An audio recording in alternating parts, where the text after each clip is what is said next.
Bonjour à tous et bienvenue sur le plateau de Bonjour chez vous. Je suis très heureuse de vous retrouver pour cette dernière émission de la semaine. Et oui, déjà, notre thème du jour est « Tu as plus de valeur que ce que tu penses ». Et aujourd'hui, c'est Jonathan qui va nous apporter la pensée du jour. Et ensuite, comme chaque vendredi, nous terminerons avec la rubrique « C'est mon histoire ». Cette fois-ci, j'ai reçu Nanny Fox qui nous a raconté comment elle a manqué d'estime de soi pendant toute son enfance. Voilà, vous connaissez le programme, je vais retrouver les chroniqueurs.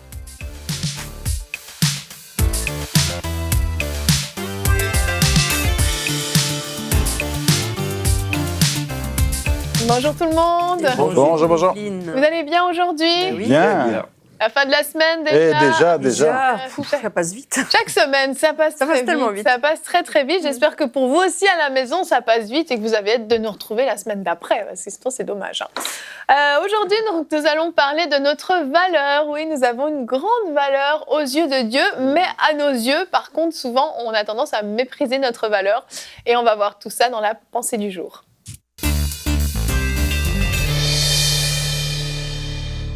Jonathan, le titre de ta pensée, ne dis pas que tu ne vaux rien. Oui, c'est bien ça. C'est ça, ne dis pas que tu ne vaux rien. Et l'estime de soi, c'est peut-être un des plus grands fléaux du XXIe siècle. Il suffit de regarder quelques statistiques. J'ai fait des recherches vite fait, mais bon, je ne suis pas un spécialiste en statistique ou en sociologie. Mais en tout cas, l'estime de soi, et peut-être vous êtes concerné, c'est un problème. La question, si on devait poser la question, c'est quoi ta valeur? Quelle est ta valeur? Eh bien, il y en a qui vont répondre, je vaux rien. Et il y en a même qui vont répondre, je vaux moins que rien. Et encore d'autres, j'ai pas une grande valeur, je vaux pas de grand-chose. Et que dites-vous aujourd'hui? Quelle est votre valeur? Et je vous exhorte, je vous encourage, et puissiez-vous bien le prendre aujourd'hui et que ça puisse en tout cas rentrer quelque part et changer quelque chose dans votre vie. Ne dis pas que tu ne vaux rien. Avec le titre de la pensée, vous l'avez bien compris. Alors, c'est pas l'ennemi de ton âme qui doit déterminer ta valeur. C'est pas la société qui doit déterminer ta valeur. C'est même pas ce que toi tu penses qui détermine ta valeur. C'est ce que Dieu dit. Il y a quelques années, je lisais une parabole bien connue, bien célèbre dans Luc chapitre 15.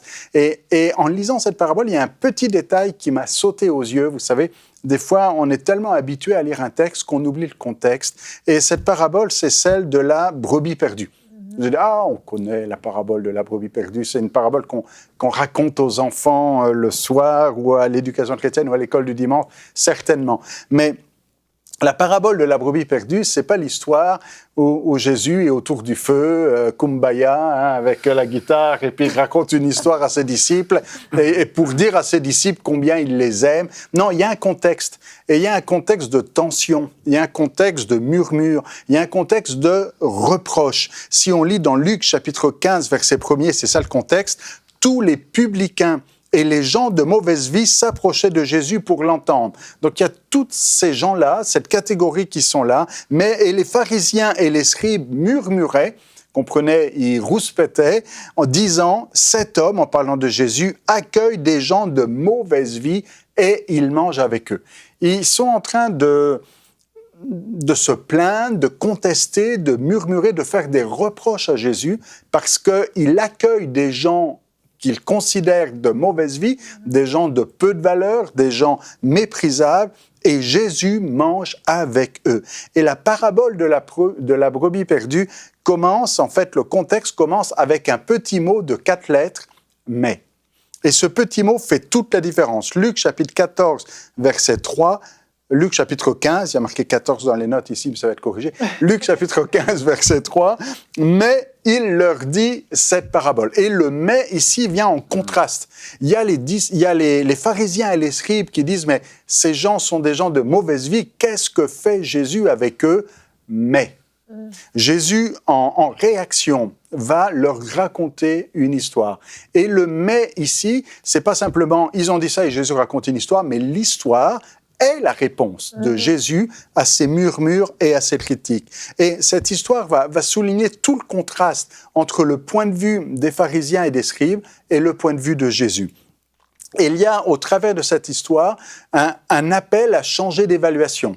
Les scribes et les pharisiens considèrent que ce sont des gens de mauvaise vie, des publicains, des gens de mauvaise vie qui ne sont pas fréquentables, et Jésus n'a rien à faire avec eux. Mais Jésus raconte une histoire pour dire non, pour moi, ce ne sont pas des gens qui ne sont pas fréquentables, c'est une brebis perdue. Ce sont des brebis perdues. Et quand Jésus raconte l'histoire de la brebis perdue, il fait référence aux gens de mauvaise vie et aux gens de mauvaise fréquentation, à ces publicains. Et Jésus dit, pour vous, pharisiens, ces gens n'ont pas de valeur, mais pour moi, ils ont énormément de valeur. À tel point que le berger laisse les 99 brebis dans la bergerie pour aller chercher 7 brebis perdues. Il est en train de dire quelque part aux pharisiens et aux scribes, je vous laisse de côté pour aller les chercher eux, parce que eux ont énormément de valeur à mes yeux. Et c'est important quand on réalise ces choses, ça doit venir nous amener à changer notre évaluation. L'évaluation de vous-même, l'évaluation des autres, et de dire, mais le berger m'aime au point de venir me chercher, au point de laisser tout pour venir me chercher, parce que tu as de la valeur. Si ça avait été un mercenaire, il aurait dit, bon, un pourcentage de perte, 1%, c'est... 1% de perte, c'est raisonnable. Puis bon, c'est qu'une brebis, on ne va pas mettre en danger les 99 pour aller chercher cette brebis perdue. Elle l'a cherchée, elle a que ce qu'elle mérite. Non, le berger aime sa brebis et pour ce berger, cette brebis-là a beaucoup de valeur. Et à la fin, quand Jésus raconte la parabole et qu'il dit que ce berger va inviter ses amis et dire « Venez vous réjouir avec moi », car celle qui était perdue est retrouvée. Et cette invitation à la joie des retrouvailles, c'est quelque part directement adressé aux pharisiens et aux scribes en disant « Réjouissez-vous plutôt de ce que je mange avec des publicains et des gens de mauvaise vie, parce qu'ils étaient perdus, et maintenant, ils sont sauvés. Ils étaient loin et maintenant, ils sont revenus dans la bergerie. » Alors aujourd'hui, si tu as déjà réalisé que Jésus est ton berger, qu'il est venu chercher et sauver ceux qui étaient perdus, réjouis-toi avec lui, réjouis-toi avec ce berger. Tu as énormément de valeur au point qu'il est venu pour toi. Et quelque part même te dévaloriser, c'est offenser Dieu, parce que c'est dire le contraire de ce que Dieu dit. Et je conclus avec un verset dans Zacharie chapitre 2, verset 12, et je lis dans la Bible en français courant. Dans ce verset, il est question du Seigneur de l'univers, et il est question de ce qu'il aime, et il dit « Quiconque vous attaque, s'attaque à ce que j'ai de plus précieux. » Et c'est comme ça que Dieu te voit. Amen, amen. On peut regarder tout de suite notre verset du jour qui va tellement dans le sens de ton dernier verset. 1 Corinthiens 7, 23, « Vous avez été rachetés à un grand prix. » On est précieux, comme on peut le voir dans Zacharie. On a été rachetés à un grand prix, comme on peut le voir dans Corinthiens. On est, aux yeux de Dieu, notre valeur est inestimable, au point où il a choisi, c'est ça, d'abandonner le ciel, d'abandonner toute la gloire, d'abandonner son Père au ciel pour venir sur la terre, pour donner sa vie pour nous, tellement on a un grand prix. Et on est dans une société où notre valeur est plus déterminée par les études qu'on a faites, les diplômes surtout qu'on a, même avoir fait des études, si on n'a pas les diplômes à la fin, ça ne sert à rien. Le salaire, exactement. Peut-être nos origines, nos parents, notre lignée familiale. L'esthétique. Exactement, l'esthétique aussi. Il y a plein de critères, mais en fin de compte, ce sont des critères qui sont complètement farfelus, si on veut bien, qui n'ont pas réellement de poids, parce que ça ne détermine pas qui on est à l'intérieur, ça ne montre pas à l'intérieur de nous comment on est, qui on est. Et dès le moment où on est devenu enfant de Dieu, on a une valeur qui est, même si on ne l'est pas encore, parce que la brebis, elle avait une forte valeur, mais quand on est enfant de Dieu, on sait que c'est Christ qui habite en nous. Et même si nous, on se voit avec tout un tas de défauts, tout un tas de faiblesses, Christ en nous rend parfaits et notre valeur est exceptionnelle en fait aux yeux de Dieu. Moi, je pense une...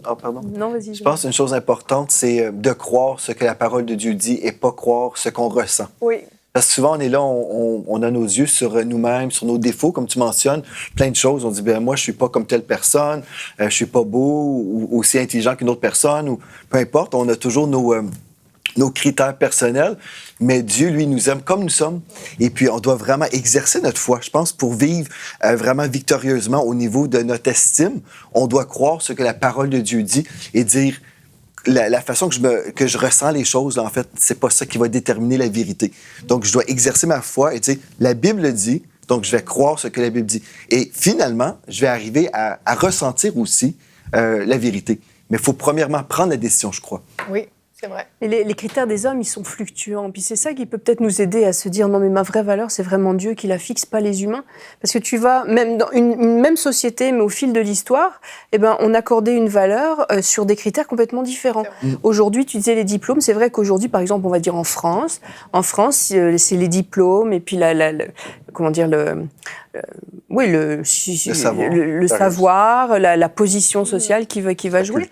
Tu te mets 250 ans avant, c'était si tu avais des titres de noblesse, si tu avais des terres qui brillaient au soleil.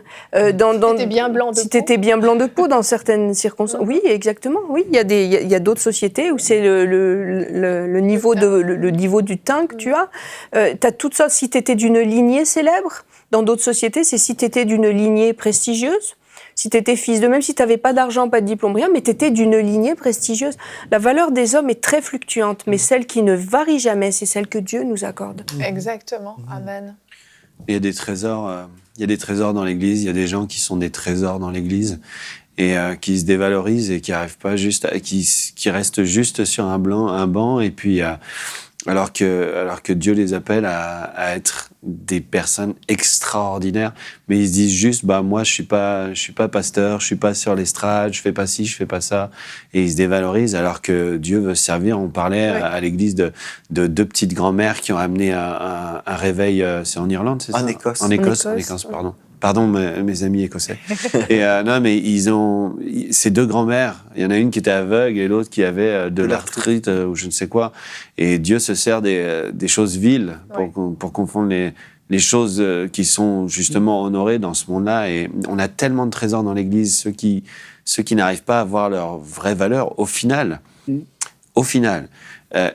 si tu considères que c'est ta valeur, toi, ce que tu en penses, toi, c'est que tu t'idolâtres aussi de la même manière que la personne qui se trouve super. Parce que ça veut dire que si j'avais ça, si je possédais tant, si j'étais comme ci ou comme ça, je pourrais le faire, alors que Dieu veut faire des choses dans ton état tel que tu es là. Dieu veut vraiment t'utiliser. Et lorsqu'il crée des gens, lorsque Dieu a créé des gens, c'est certainement pour des glorieuses destinées. C'est pas pour que les gens soient méprisés. Et d'ailleurs, la Bible dit que les gens disaient est-ce qu'il peut venir quelque chose de bon de Galilée?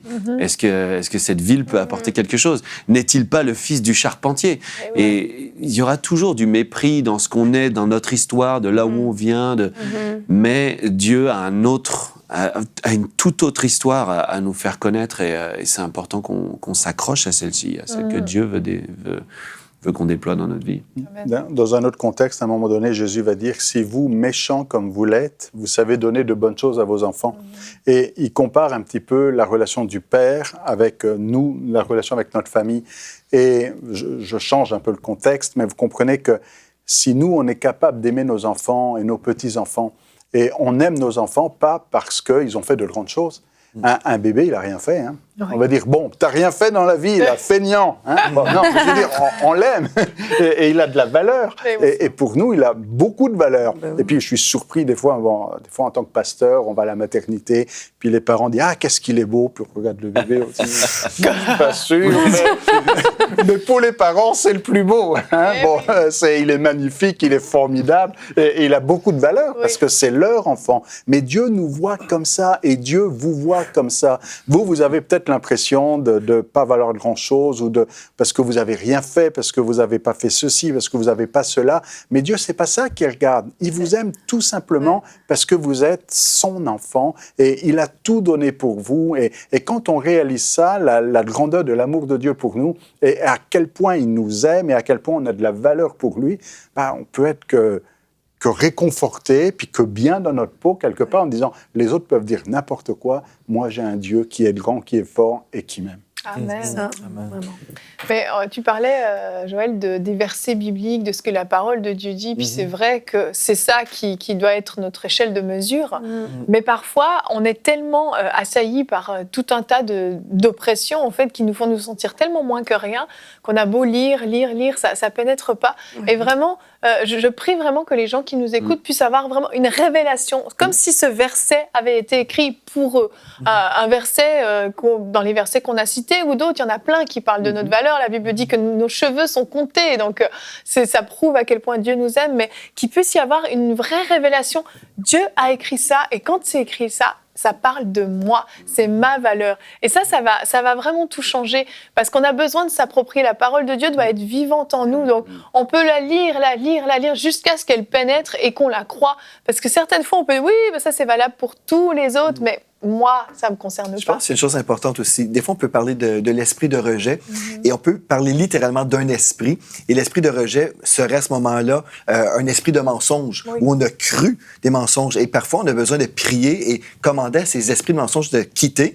Et une fois que la personne a été libérée, a vécu cette délivrance, bien là, ensuite, la personne doit croire la parole de Dieu, être reprogrammée, si on veut, avec la vérité de la parole de Dieu. Ce n'est pas toujours forcément un esprit, mais oui, on peut juste avoir comme un esprit où on a été brisé à l'intérieur et on a besoin de vivre une guérison. Mais aussi, des fois, il y a vraiment une oppression qui vient sur une personne et on doit prendre notre autorité et chasser.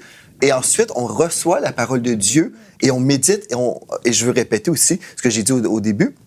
Là, après, on doit vraiment décider, je vais croire ce que la parole de Dieu dit, même si je ressens rien en ce moment, parce que je vais finir par bien ressentir les choses.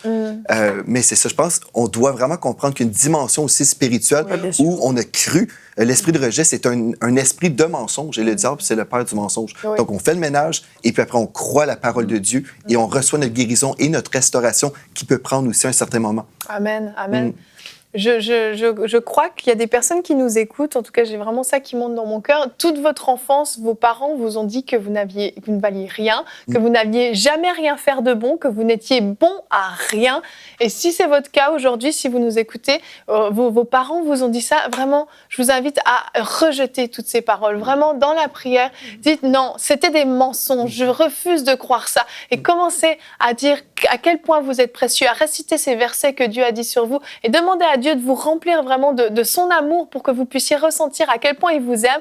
Quand on goûte à l'amour de Dieu, on sait que si quelqu'un, un être aussi extraordinaire que Dieu peut m'aimer, c'est forcément que j'ai de la valeur. Donc je vous invite vraiment à ne plus croire ces mensonges qu'on a dit sur votre vie. Toute votre enfance, on vous a dit ça, peut-être à l'école, peut-être vos parents. C'est faux, c'est des mensonges. Vous êtes précieux, vous avez de la valeur aux yeux de Dieu et c'est tout ce qui compte, c'est tout ce qui doit compter pour vous. Et on va regarder maintenant le témoignage de Nali Fox qui est venue dans C'est mon histoire, qui est venue nous raconter son histoire. Vous allez voir que toute son enfance, elle a manqué d'estime de soi au point où elle s'est vraiment égarée, mais Dieu est venu la chercher. Je vous invite à regarder ça dans la rubrique C'est mon histoire.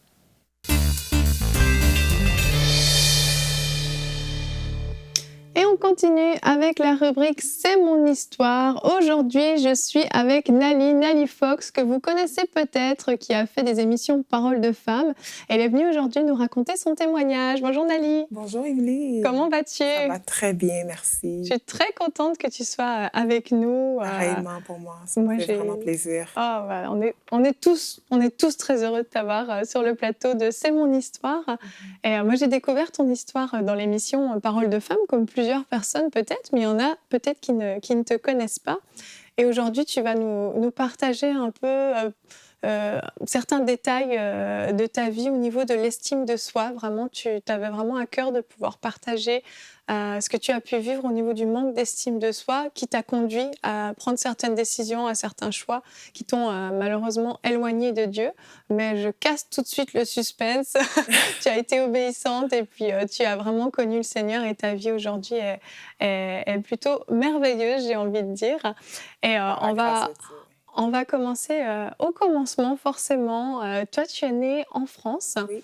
Et puis, à l'âge de 5 ans, vous avez immigré au Canada. Tu es arrivée au Canada avec ta maman, ton papa et ton frère et ta sœur, c'est ça? Ou avec mes deux petites sœurs. Deux petites sœurs. Je suis l'aînée, oui, d'une famille de 3 enfants. J'ai 2 petites sœurs qui viennent tout de suite après moi. Donc, oui. Et vous êtes arrivés, c'est ça, au Canada? On est arrivés au Canada au mois de décembre, en plein hiver. En plein hiver. C'était violent, le choc? Ah oui, vraiment. Surtout que c'était la première fois qu'on voyait 1 mètre de neige dehors. Wow.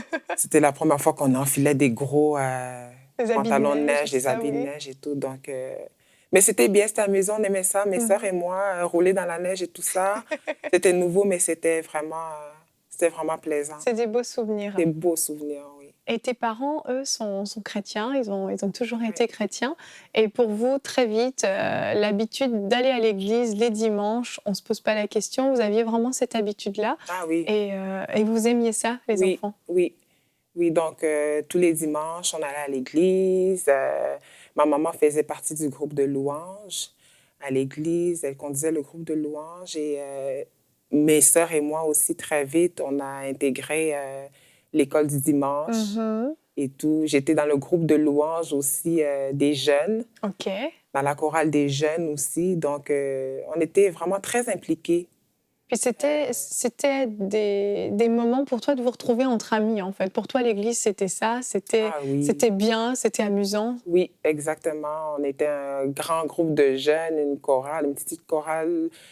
Il y avait la chorale des enfants. Avant, j'étais dans la chorale des enfants. On était quand même une trentaine d'enfants. Ah oui, quand même. Et ensuite, à l'adolescence, j'ai transféré dans la chorale des jeunes, qui était aussi, on était un peu plus, peut-être une 40 ou une cinquantaine. Donc, t'avais plein d'amis. J'avais plein d'amis. C'était toujours, lorsqu'on se voyait, c'était toujours des occasions aussi de pouvoir se regrouper, faire des activités ensemble. Et pour toi, c'était ça l'église. Pour toi, c'était pas vraiment Dieu, l'église, c'était les amis, passer du bon temps, c'était agréable. Passer du bon temps, chanter, chanter des cantiques, chanter des louanges, donner des prestations à l'église. Un peu comme théâtral, un peu, si je pourrais dire ça comme ça. C'est ça. Donc, l'église, c'était ça. C'est ça. Toi, tu n'avais pas de relation vraiment avec Dieu. Est-ce que tu priais parfois? Pas du tout. Non. Pas du tout. Des petites prières, merci Seigneur pour la nourriture avant de manger et tout. Mais avoir une conversation, prier comme aujourd'hui, avoir une conversation avec Dieu, non. Pas du tout. Pas du tout. C'est ça, tu ne le connaissais pas vraiment, en fait. Je ne le connaissais pas. Toi, tu étais plus dans le plaisir de te retrouver avec des amis, mais que ça soit à l'église ou ailleurs, comme tu dis, au théâtre ou n'importe où, ça n'aurait rien changé, en fait, pour Exactement. toi. Je comprends. Et puis, en grandissant, tu étais une petite fille très scolaire, tu travaillais bien, tu avais de bons résultats à l'école.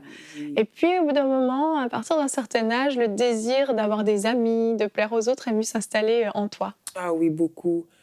Au niveau du primaire, oui, comme tu l'as mentionné, Evelyne, j'étais une personne studieuse, une élève studieuse, une élève modèle, première de classe. Wow! Oui, mes parents, on leur faisait souvent la mention que, wow, votre fille très intelligente, elle apprend vite, elle a des bonnes notes et tout. Donc, j'aimais les études. Au primaire, en tout cas, j'aimais les études. J'avais hâte de rentrer à la maison, faire mes devoirs. Je réussissais vraiment bien. Jusqu'au niveau secondaire, là où, là, par exemple, au début, ça a bien été, mais là, par exemple, à part les études, j'ai commencé à me faire des amis. Ce que je n'avais pas au primaire. Au primaire, j'étais beaucoup concentrée aux études, puis à l'église aussi. Mes amis, c'était les jeunes de l'église. Mais au secondaire, j'ai commencé à rencontrer d'autres types de personnes, me faire des nouveaux amis. Et l'influence a commencé la mauvaise influence, disons, a commencé à porter du fruit dans ta vie. Tu as commencé un peu à désobéir à tes parents, c'est ça? Oui. C'est là que je commençais à faire des mauvais coups. C'était le regard des autres, je pourrais dire. Le regard de mes amis sur moi était très important. C'était important pour moi de me faire accepter, de me faire aimer dans un groupe. Donc, j'étais prête à tout, en fait. Prête à désobéir aux règlements des parents, aux règlements de la maison, au fait, pour me faire accepter dans le groupe. Au point de ne plus être vraiment toi-même, parce qu'en fait, toi-même, c'était une petite fille quand même sage, obéissante, qui aimait l'école. Et comme, justement, tu manquais d'estime de toi, tu pensais qu'on ne pouvait pas t'aimer tel que tu étais, c'est ça? Exactement. Exactement. Mais au point... Je pensais que c'est ça. C'était un amour conditionnel.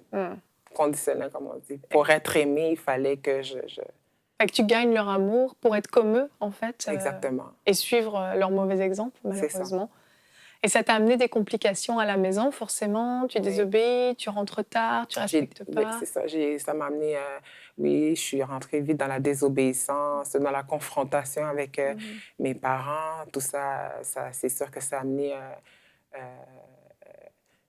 une instabilité pour moi dans le nid familial. et tout. Donc, j'ai traversé plusieurs difficultés suite à ça, suite à cette période de transition. Oui. On peut dire ça comme ça. Transition du mauvais côté. Transition Du du côté mauvais obscur. côté. C'est ça, exactement. C'est Donc, c'était devenu très, très, très difficile Mm.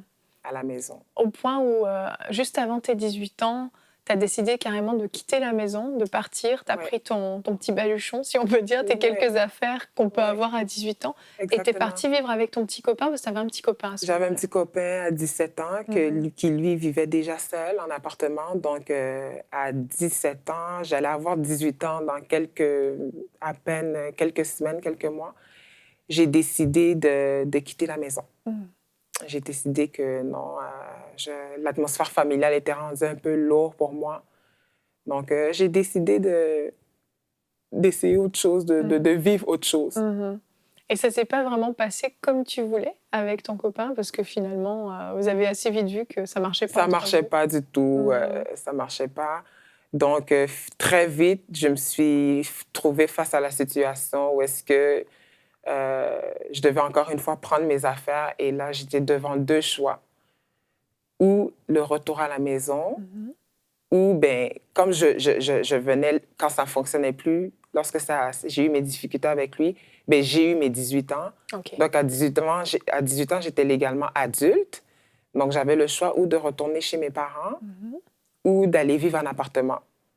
Sauf que il s'avérait que j'avais pas de travail, donc j'avais pas d'argent, donc je pouvais pas subvenir à mes besoins. Donc logiquement, tu aurais dû retourner chez tes parents. Logiquement, mais à ce moment-là, j'ai eu une prise de conscience. Quand je me suis retrouvée face à ce problème-là, j'ai eu une prise de conscience. J'avais cette voix en moi qui me disait, OK, là, Nali, c'est assez, t'es partie de la maison et tout. C'est assez, retourne chez les parents. Mais j'avais une autre voix j'étais remplie de peur. Je me disais, non, retourner à la maison, vivre ce que j'ai vécu et tout. Écoute, quand je rentrais tard, il y avait des conséquences qui venaient par rapport à mes sorties et rentrées tardives. Et là, je suis partie pour plusieurs mois. Qu'est-ce qui m'attend? Ça va être pire. La peur a pris le dessus et j'ai dit, non, je ne peux pas retourner à la maison. Donc, à cette époque-là, j'avais une amie qui est venue me voir là où je restais et je lui ai expliqué la situation dans laquelle je me retrouvais. J'ai dit, là, je ne sais pas quoi faire, c'est fini avec mon copain, donc je dois retourner à la maison, mais je ne veux pas retourner à la maison, mais je n'ai pas de travail, j'aimerais ça aller en appartement. Donc, il s'est avéré qu'elle m'a offert une solution. Elle avait une solution pour moi. C'est toute une solution. C'est pas ce à quoi tu t'attendais. Pas du tout. Donc, c'était une amie qui vivait pas mal les mêmes défis que moi aussi. C'était une jeune qui était aussi partie de la maison on avait des difficultés pas mal similaires. Alors, lorsqu'elle est venue me voir, elle m'a dit, mais écoute, Nali, moi, j'ai un moyen pour toi où est-ce que tu vas pouvoir faire de l'argent rapidement. Je dis, oui. OK. Ça t'intéressait, ben là? oui, là, ça devenait intéressant. Je dis, ben, c'est quoi la solution? Elle me dit, ben, va dans les bars. Là, je lui dis, pardon? Elle me dit, ben oui, va dans les bars. Tu peux travailler dans les bars comme danseuse. Tu vas voir, c'est de l'argent rapide. En une soirée, tu peux te faire des centaines de dollars et tout. J'ai dit, pardon? J'ai dit, ben non, je pourrais jamais faire ça. Et c'est à ce moment-là que j'ai appris qu'elle le faisait déjà. OK. Donc, elle le faisait, mais ne me l'avait jamais dit. Donc, elle m'a dit, ben écoute, Nali, je le fais. Donc, je le fais. Donc, c'est un moyen qui m'a aidée. Et là, je me suis dit, j'ai dit non, moi, je pourrais pas. J'ai dit non, ça, c'est pas dans mes valeurs, c'est pas dans... mes parents prendraient que je suis dans un tel endroit, je suis foutue.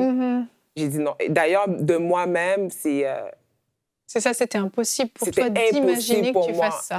Impossible. Et elle m'a laissée là comme ça. Elle m'a dit, ben écoute, moi, tu m'as demandé pour une solution. Voilà, je t'ai apporté la solution, mais après, tu fais ce que tu veux. Et elle a quitté. Mais je me souviens que cette journée-là, en quittant, elle m'a laissé $100. Oh. Elle m'a dit, ben tiens, regarde, pour manger ce soir et tout, tiens, je te laisse $100.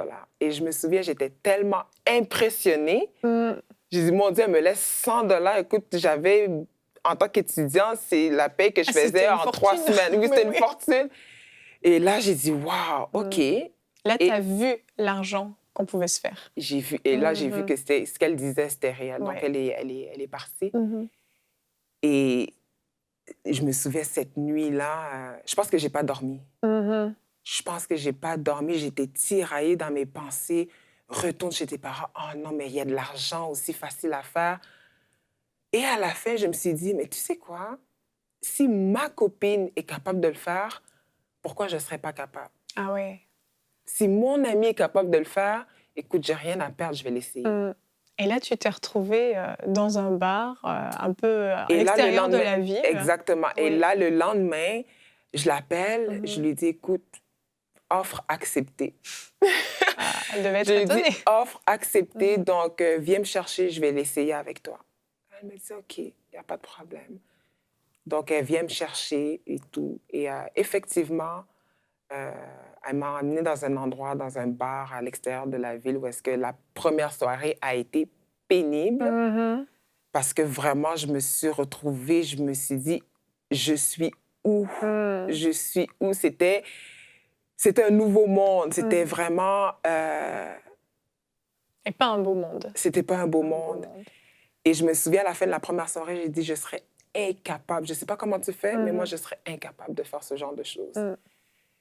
Puis elle m'a dit, parce que la première soirée, j'ai pas bougé. Je suis restée dans le bar, dans un coin. J'ai jamais bougé de la soirée. Et elle était venue me voir pendant la soirée. Elle m'a dit, mais qu'est-ce que tu fais ici, là? Il va falloir que tu bouges. Tu veux faire de l'argent, mais il va falloir que tu bouges. J'ai dit, je suis incapable. Je peux pas. Elle me dit, je vais t'arranger ça. Donc, elle m'a offert de l'alcool. Ah oui. Pour la première fois de ma vie, je prenais l'alcool. Et quelques minutes après, là où j'étais coincée, pas capable de bouger, et là, j'étais décontractée. Je riais. C'était plus moi. C'est ça. Et c'est comme ça que de fil en aiguille, quelque chose qui devait me dépanner, faire de l'argent rapide, ça devait me dépanner pour quelques semaines, puis tout.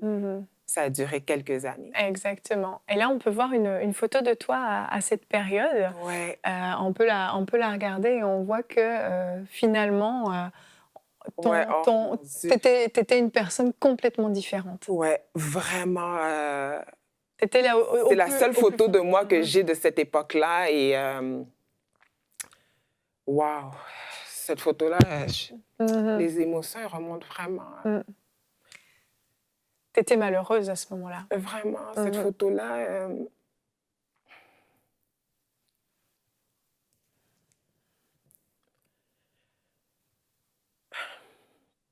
Juste quand je regarde cette photo-là, mon teint, on voit que cette photo-là, j'ai le teint foncé, mais c'est même pas une question de flash. C'est le teint que j'avais, j'étais sombre, c'était... T'étais sombre même d'apparence. J'étais sombre même d'apparence. Le résultat d'une vie nocturne, d'une vie misérable, de débauche. Excuse-moi. C'est... On peut couper si tu veux. Non. Ça va aller? C'est... Voilà, mais c'est le résultat de la vie que je menais. C'est ça. C'est... Wow! Tout ce que je peux dire, c'est que... Et cette photo, je suis tellement contente d'être retombée dessus. Je pourrais jamais me débarrasser de cette photo parce que cette photo me... En voyant cette photo, j'oublierai jamais d'où Dieu est venu me chercher. J'oublierai jamais d'où Dieu m'a sorti. Il n'y a que la puissance de Dieu qui peut restaurer, qui peut transformer cette personne que j'étais. Amen. Vraiment. Après ça, tu as justement expérimenté ce que c'était que la puissance de Dieu pour restaurer. Et on a peu de temps pour pouvoir rentrer dans tous les détails, mais tu as découvert ensuite qui t'étais, ta valeur en Dieu. Tu as connu le Seigneur. t'es sortie de tout ce milieu-là, de toute cette débauche, tu t'es sincèrement repentie. C'est toute une histoire très, très longue. Mais Dieu a vraiment racheté le temps. Tu t'es fait baptiser ensuite. Ah oui, wow. Et là, t'as su que Dieu t'aimait tel que tu étais. Vraiment. Vraiment. J'ai su qui j'étais en Jésus-Christ. J'ai eu la révélation de la croix. Jésus m'a montré le prix qu'il a payé pour moi à la croix. C'est là que j'ai rencontré Jésus personnellement. C'est là que Jésus m'a révélé ce qu'il a fait pour moi et que peu importe ce que j'ai pu faire, peu importe mon présent, mon passé, que à ses yeux, à lui, j'ai un grand prix. Et face à cet amour inconditionnel, son amour inconditionnel m'a vraiment transformée. Exactement. Tu as rencontré un homme formidable qui est ton mari aujourd'hui. Ouais. Vous avez eu 2 petites filles ensemble. Et pour toi, cette Nali qu'on a vue sur cette photo, qui te touche encore autant, elle n'existe plus en fait. Elle n'existe plus. Tu es une autre personne. Tu t'aimes tel que tu es. Tu t'assumes complètement. Ouais. Et avant de terminer, il y aurait, comme j'ai dit, énormément de choses à dire, mais j'aimerais que tu puisses pouvoir t'adresser à des jeunes qui nous écoutent et qui sont dans ce chemin-là où tu étais, un pied dedans, un pied dehors, à hésiter. Qui je suis réellement? Est-ce que je suis l'influence ou non? Qu'est-ce que tu pourrais leur dire rapidement pour les conseiller, les encourager? Premièrement, je veux vous dire aux jeunes qui nous regardent que peu importe ce que vous traversez, peu importe ce que vous avez vécu, peu importe vos blessures, peu importe votre souffrance, il y a une seule solution et c'est pas une solution permanente, temporaire, je veux dire, c'est une solution permanente. Non, c'est pas une solution qui va venir vous alléger temporairement. Et la solution, vous avez beau tout avoir dans la vie, l'argent, tout, mais par-dessus tout ça, il vous manquera toujours une clé. Et la clé, c'est une personne. Et cette personne, c'est Jésus. C'est Jésus. Rencontrer Jésus, l'accepter, l'avoir, entamer cette relation personnelle avec lui, c'est ça qui fait toute la différence. Et vraiment, les mots me manquent pour vous dire à quel point une rencontre personnelle avec cet homme peut vous ramener vraiment de l'échec total à la réussite. Rien de lui est impossible. Et vraiment, je vous encourage, les jeunes, à entamer cette relation personnelle avec Jésus-Christ. Amen. C'est le meilleur des conseils. C'est le meilleur des conseils. Et vraiment devenir tel que vous êtes. Vous n'avez pas besoin, pour venir à Jésus, de vous débarrasser de certaines choses. Non, c'est vraiment d'accepter l'œuvre qu'il a faite pour vous à la croix. Et c'est lui qui fait le reste. Amen. Amen. C'est lui qui fait le reste. Merci infiniment, Nali, d'être venue nous ouvrir ton cœur, partager ton histoire. Et je crois vraiment que ça a touché énormément de personnes. Donc, vraiment, merci. Gloire à Dieu, merci. Donc, gloire à Dieu pour ce que Dieu a fait dans la vie de Nali. Vraiment, c'est une vie qui a été transformée, qui a été rachetée. Et puis, on peut se dire, comment c'est possible? Elle était tellement tombée bas, danseuse dans les bars, dans tout un tas de péchés. Comment c'est possible? Comment elle a pu être même intéressée par l'Évangile? Vous voyez que Dieu peut toucher n'importe qui. Il ne faut pas se limiter. Il ne faut pas croire qu'on est tombé trop bas pour que Dieu vienne nous chercher. Et on l'a vu, Jonathan, tu l'as dit dans la pensée, tu as parlé de cette parabole de la brebis égarée, et c'est vraiment important de se souvenir que peu importe là d'où on vient, peu importe ce qu'on a fait, peu importe tous les péchés dans lesquels on peut être, Jésus est capable de venir nous chercher là où on est et puis d'abandonner tout le reste juste pour venir nous chercher nous. Donc revenez à Dieu si vous vous êtes éloigné de Dieu ou si vous ne le connaissez pas encore, vous êtes tombé sur cette émission, je vous invite à donner votre vie au Seigneur, à dire Seigneur, Jésus, je te donne toute ma vie, je crois que tu es mort à la croix pour moi, que tu pardonnes mes péchés aujourd'hui et je veux vraiment vivre pour toi à partir de maintenant, ma vie t'appartient, je vais t'obéir toute ma vie. Gloire à Dieu, vous êtes précieux, vous avez de la valeur, ne limitez jamais ce que Dieu veut faire dans votre vie. Merci à vous tous d'avoir suivi cette émission, merci d'avoir regardé toutes les émissions cette semaine et puis on se retrouve la semaine prochaine, des émissions encore formidables, je vous le garantis.